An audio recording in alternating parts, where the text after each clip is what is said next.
Man has healed almost every scar he can in Altus, Oklahoma.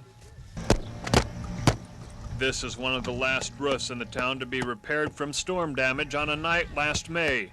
A storm that not far away killed two and replaced the safety of homes with memories of fear.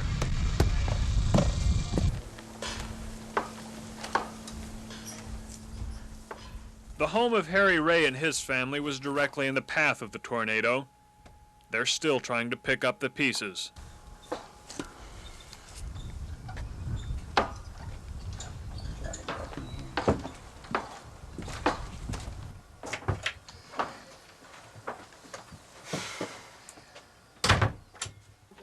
The family weathered the storm in a shelter. When the door blew off, they watched the neighbor's barn fly overhead. Afterwards, they came out to take stock of their own losses. They're still taking stock, and the scars are more than physical. When you get hit like this and you get tore up so bad, is that you lose, you don't care no more.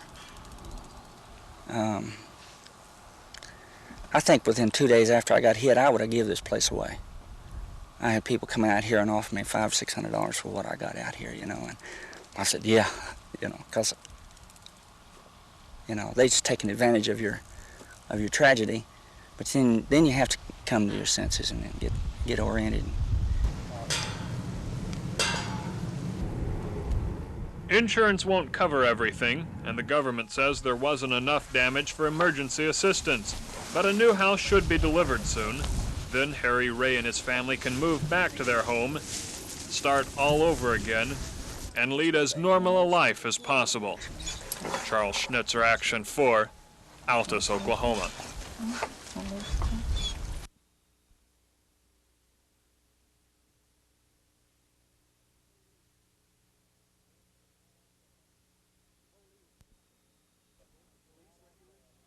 The police approached him right out there, and then one come up there, told him to freeze. He went to sit in his car, get something. And then I heard the gunshot, and that's all I know. And then I seen the man fall outside his car. Did the man have a gun? I don't know. I can't tell that. Marion Jackson was perched on his porch across the street when he witnessed the deadly drama. Someone had tipped police that a man with a gun was causing trouble at 808 Northeast 31st Street. According to a police spokesman, 2 officers attempted to take 37-year-old Ernest Caldwell into custody. The suspect allegedly grabbed one policeman and lunged for his car's glove compartment. Officer Byron Boschel shot Caldwell once in the chest. Paramedics spent 20 minutes at the scene trying to save Caldwell's life. He died a short time later at Presbyterian Hospital. Police investigators say they later found a gun in the glove box of Caldwell's car. Patrolman Boschel has been routinely suspended until a firearms review board can decide whether the shooting was warranted. Scott Wallace, Action 4, Northeast Oklahoma City.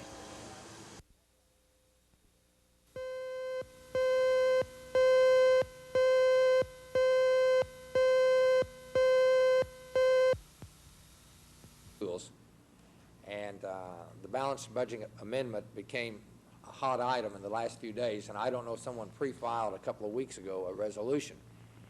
But I'm sure whether we have a resolution or whether we just talk about it, there'll be some discussion about the budget balancing. You will not find me at a national governors meeting encouraging anybody to run for president. I think that the thrust of the National Governors Association should be to how do we help each other be a better governor, regardless of whether we're Democrat or Republican. And I have been very opposed to strong political actions at the National Governors Conference.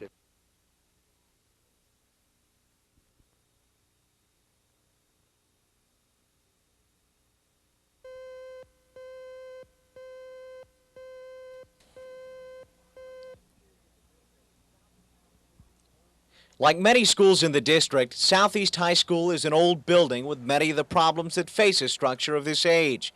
And as enrollment increases, so does the wear and tear on the buildings. But the school district is ready to fight the problem. Construction crews have been busy all summer making needed repairs at many of the older schools. By the time that students report back to the classroom, most of the work will have been completed. But the most pressing need in the district seems to be personnel. Although many new teachers have been hired, Oklahoma City School Superintendent Tom Payzant says they are still in desperate need of math instructors. We've done well on the hiring this summer. We still have some shortages in math, and I suspect that we'll be working right up until the start of school to get our full complement of math teachers. But in most of the other areas, the hiring is going very well. According to school officials, the shortage of math teachers should be corrected by the early part of the school year. Kurt Autry, Action 4.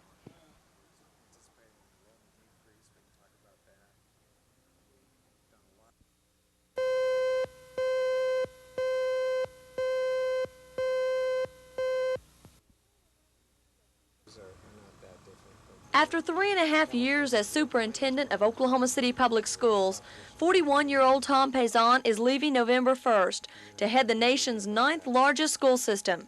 He says his new job is a good career move. It's the professional challenge of going to a new community, a larger school district in a different part of the country, and I wouldn't choose the timing to be right now if I could control the timing, but you never can in these situations, and I might be ready to leave here in another 2 years, or somebody might want me to leave earlier, and the opportunity such as a San Diego might not be available then. So you're always torn, and the professional challenge is enough to have me take it and go now.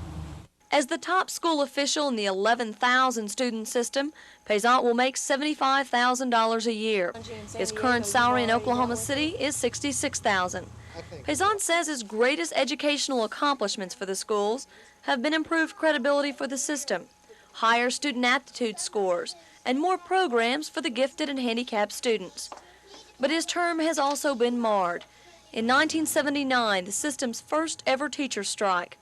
When contract negotiations broke down, the city teachers walked off the job. Also during his term, 2 major school bond issues failed. The community voted no to more money for school buildings. And the greatest tragedy during Payzant's reign as superintendent was indeed the fatal explosion at Star Elementary School. The problems of that tragic event last January are still being felt by the families, community, and school system. But they are problems that have been dealt with well, according to Payzant. He says the future for the Oklahoma City public school system looks as good as it does challenging. Debbie Mash, Action 4, in Northwest Oklahoma City.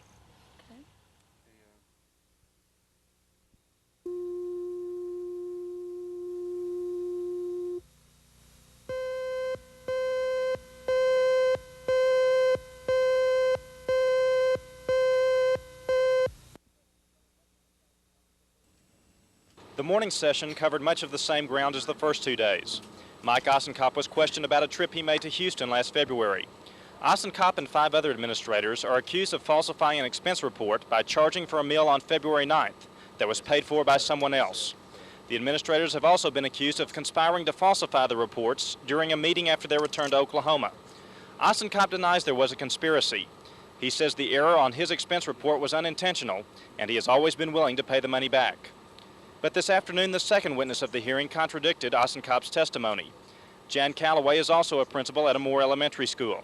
Calloway went to Houston, and she says she was present at the meeting when the other administrators conspired to charge for the February 9th meal. Okay, it was my opinion that it was their intent to charge for a meal that they had not paid for.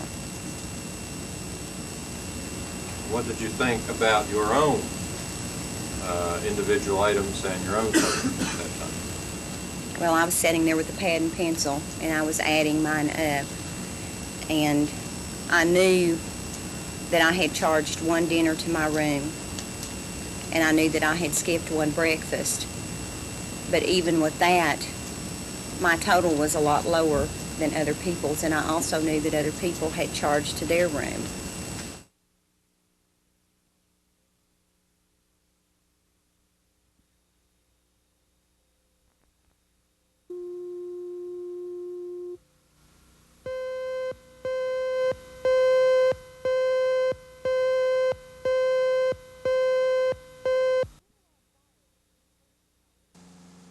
The 3-alarm fire at the Sneed Furniture Company destroyed about 400,000 pamphlets telling people to vote no on the horse racing question.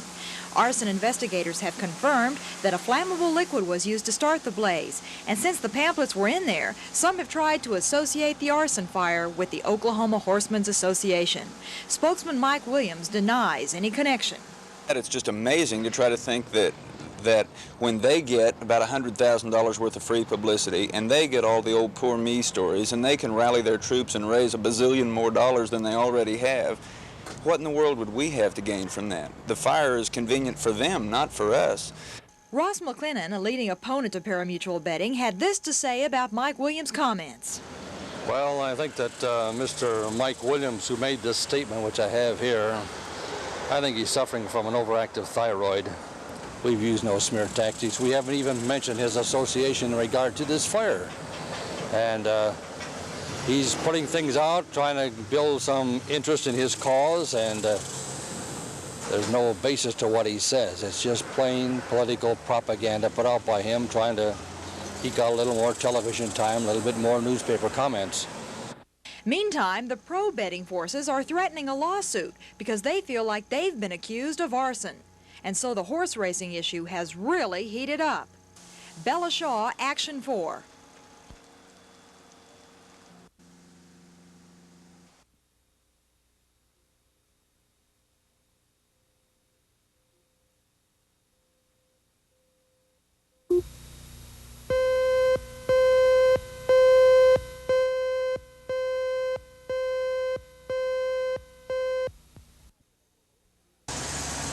The Israelis arrived in Oklahoma City this morning.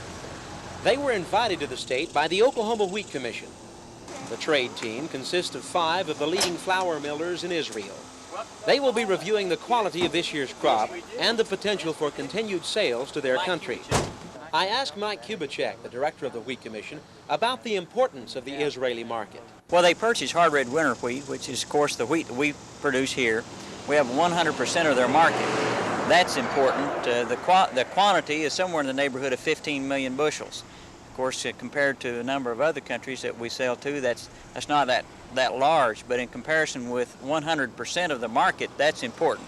And we need to maintain that by keeping them in tune to what we are doing to improve our wheats, and we're providing technical assistance on location in Israel to continue to aid them to use the product that we raise here. During their visit to the state, the Israelis will tour Shawnee Milling Company in Shawnee, Oklahoma State University, and a farm near Stillwater. They'll leave for Hutchinson, Kansas Friday morning. Ben McCain, Action 4.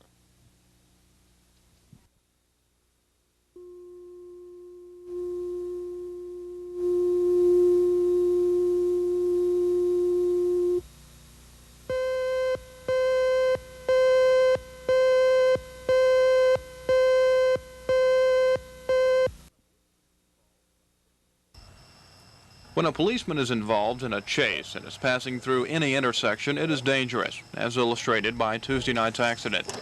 Not only must the officer be conscious of his duties, but also the other traffic at the location. At the Midwest City Police Department, the second largest force in the metro area, a driver's safety course is taught to the officers. One of the instructors of that course, Sergeant Bob Osmond, commented today on proper procedure and why sometimes motorists get in the way. First thing I look for is the traffic conditions. I try to make eye contact with all vehicles at that intersection, both oncoming for possible turns and cross traffic, to make sure that I am seen by everybody in the immediate area. Osmond also says the way cars are made these days can contribute to the problem.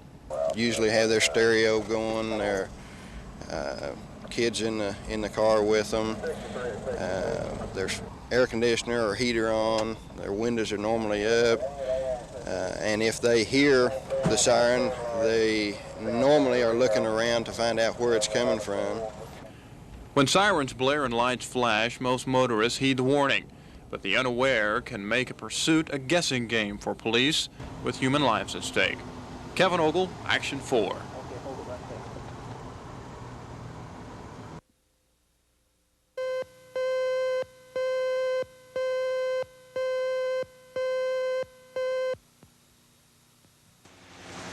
Bellows Billows of black smoke cover the skyline, while the fire chars acres of land. It's a grass fire, one of about 10,000 that state firefighters will battle this year. Late August through mid-April is grass fire season. Dense and dry vegetation fuel the fires that sometimes rage for hours, destroying hundreds of acres. Especially during the peak dry season, caution should be exercised when discarding cigarettes or cooking outside. But oddly enough, the primary cause of grass fires is the arsonist. I think that everybody needs to be very cautious and on the alert, and at the first sight of a grass fire to notify the fire department immediately, because particularly with grass fires, the sooner we can respond, the smaller the grass fire is going to be, because in some cases we end up chasing them with the heavy winds that we get here sometimes. So the sooner we know, the better. Cooksey says the intense heat and rough terrain make grass and brush fires one of the most physically exhausting blazes for firemen. Debbie Mash, Action 4.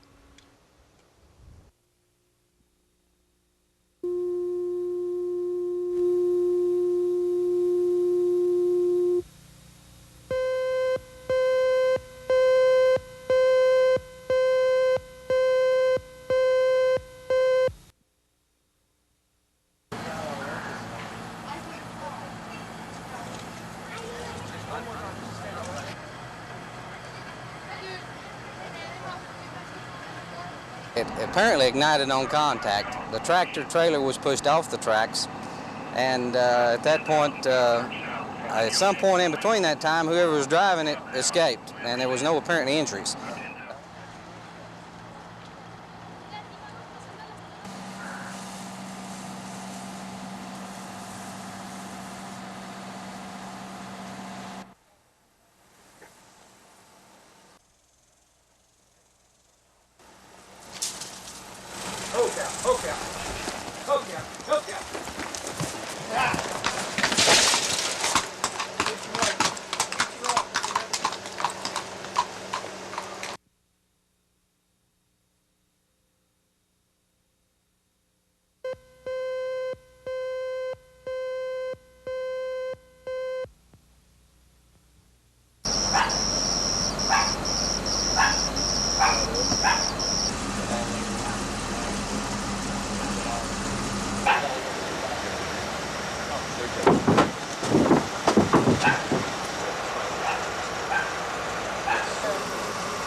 There's a need within the housing industry, to see the sales of homes and the financing of homes to be generated, and really at what the rates have been in the past, this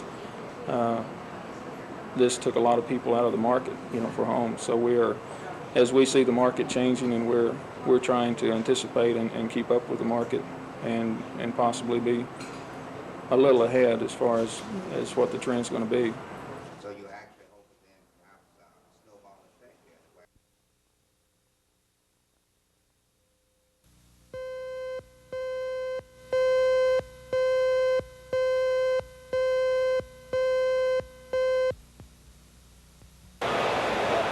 The possibility of lower interest rates turned the stock market around early this week, influencing record trading on Wall Street, driving the price of some bonds up $20 apiece. President Reagan's proposed tax increase was the reason for the optimism. But now, according to some experts, the frenzy is over. Yesterday, the bonds which had gained were $5 lower at the end of the day, and the interest rates that were down early in the session wound up high by day's end. Okay, it went in at 10:02 if that helps. While the stock market remains mixed, one area of investment still attractive is the commodities market. One reason for the interest in commodities is a recent addition to the futures trading. A broker can now trade the entire New York Stock Exchange instead of just one individual stock. In other words, while there may be some individual stock down, the market as a whole could be up, and then sold for profit. This is the trading vehicle of the future. It's probably the best trading vehicle we have in the futures market. It's still very new, but it looks like it's definitely the best way to approach the stock market. Right now, it's definitely in an uptrend, but with technical indicators, which is the only way to trade, it'll give you an idea of when to go short. And there's just as much money to be made when it's going down. Speed believes that if the Reagan tax bill is passed, the new stock futures will soar, bringing more and more investors into the commodities market. Kevin Ogle, Action 4.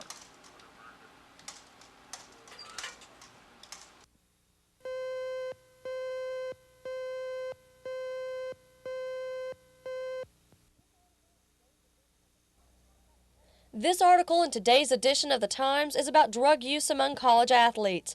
Sooner coach Barry Switzer is hot. Not over the story, but the headline. What happened today I don't think is fair. I would like for people to go out and buy the Oklahoma City Times tonight. I want to help them sell some papers, and I want them to read the article on the sports page. And the sports page says, Switzer says OU dealing with drug woes. Well, after they read the article, I want them to ask themselves one question. Does the article merit the headline? I state in there, yes, part of life is dope, drugs, marijuana on campuses around the country. Stillwater, Oklahoma, Tulsa, all of the United States, Baylor, SMU, your church schools, they have the same problem. And I'm a realist. I don't condone it, but when we have those problems, I deal with those issues. We don't have a problem here. But it's not fair to these players, to our coaches, and to the fans that love this program for them to look and deal with that headline. Imagine the impact during recruiting season if that came along. It's not fair that mom and daddy out in Cordell or Lawton to pick up that paper and read that and say, Coach Switzer never told me about that. These kids have already had a bunch of phone calls. Switzer says what his team's trying to tackle is the competition.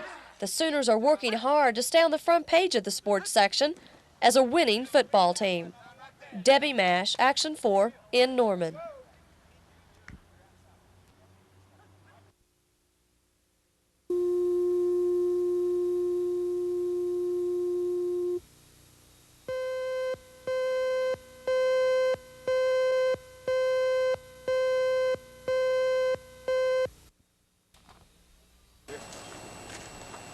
This group just went through 4 hours of emergency training refresher courses this morning. Now is the time to put that learning to the test. Let's do it, man. This is just an exercise, but you couldn't tell it from the determined efforts of this crew. They worked just as hard freeing this practice victim as they would in a real accident. Breaking glass.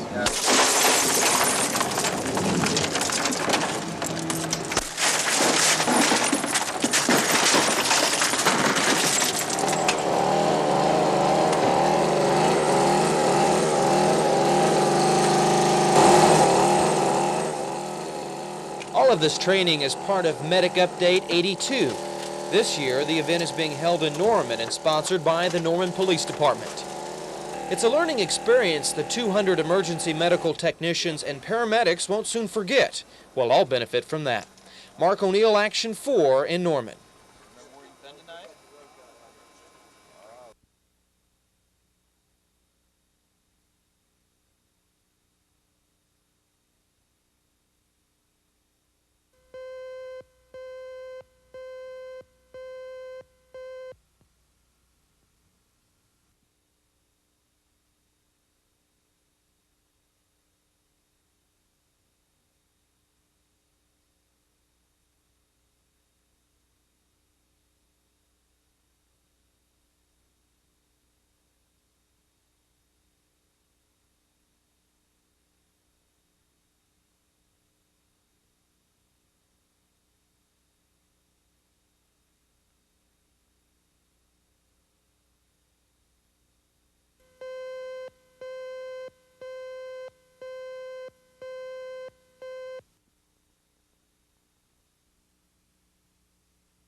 Now, there'll be those who would argue with me on that. We are moving along at a very slow pace. We could be going much faster.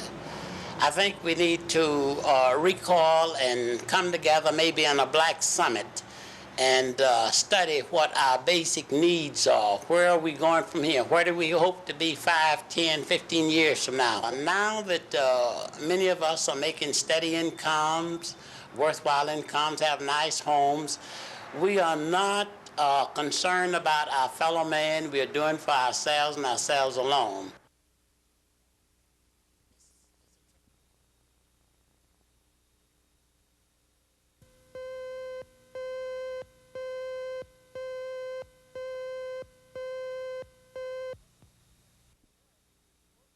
Now, I've learned one thing more than anything else. If you work hard and you have a lot of good people helping you, you can win in Oklahoma. We've gone to the streets, we've gone store to store and door to door in every major county and every major town in the whole state of Oklahoma.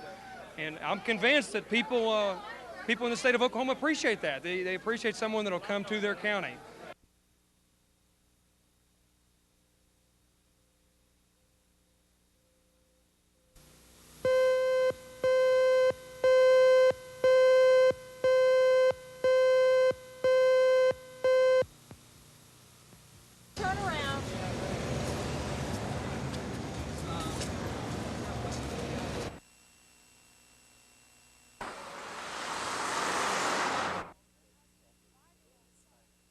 High interest rates have kept us from building apartments as they're needed, and the Norman community is growing.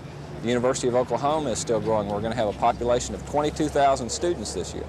And those three things combined have created a tremendous housing crunch in the Norman area.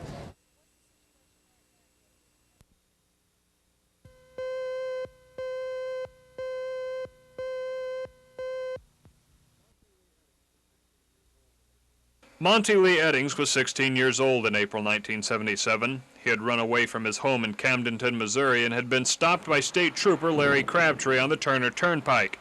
Eddings has never denied shooting Crabtree, and a year later he was sentenced to die by drug injection. But in January this year, the U.S. Supreme Court said no. There were too many details not taken into consideration in the sentencing, such as Eddings' young age and what the court called his violent upbringing. It was back to court for Eddings, who is 21 now. He told the court on Tuesday he wanted to be forgiven and planned to become a preacher if he lived.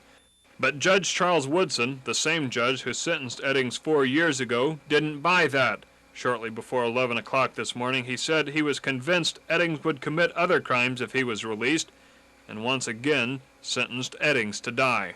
Eddings' execution has been set for November 15th at 7 a.m., but with the appeals that automatically follow any death sentence, it could be years before Eddings is executed, if he is executed at all. Charles Schnitzer, Action 4.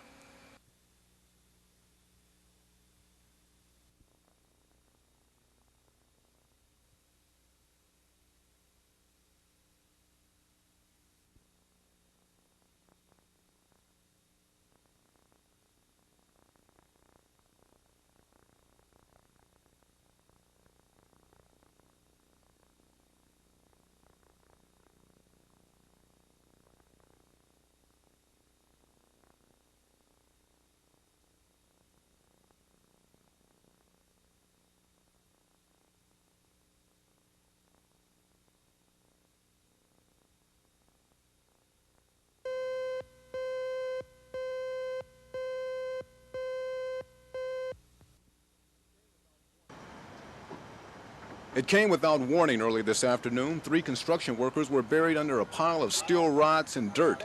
The men were working at the base of a 20-foot embankment, digging a footing trench when the embankment gave way. That sent down the rods and dirt, trapping Larry Gilbert, DeQuincy Webb, and Rick Swift. 2 of the workers were helped out, but Gilbert was pinned in. That hurt you? Yeah. That hurt? No. That hurt? How long you got the oxygen? Probably wouldn't hurt to have. Richard Evans, a co-worker, went in to help, and then another section of the embankment fell on him.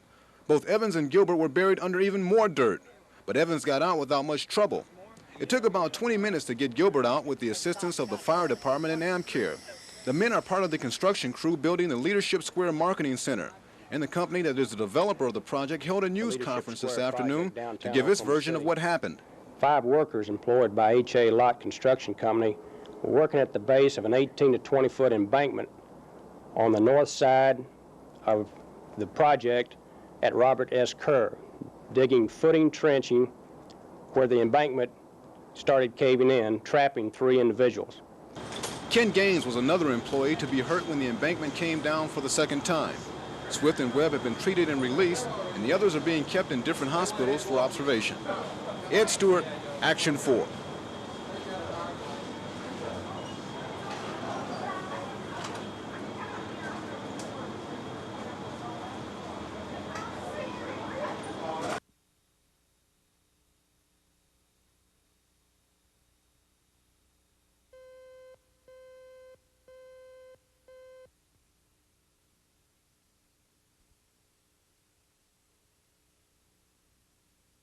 Jail keys will not go in. The lock's been jimmied. No ideas whatsoever. We've checked the address that he showed as a residence, and no one's ever seen or heard of him. So right now he's just, questions can't be answered until he's apprehended.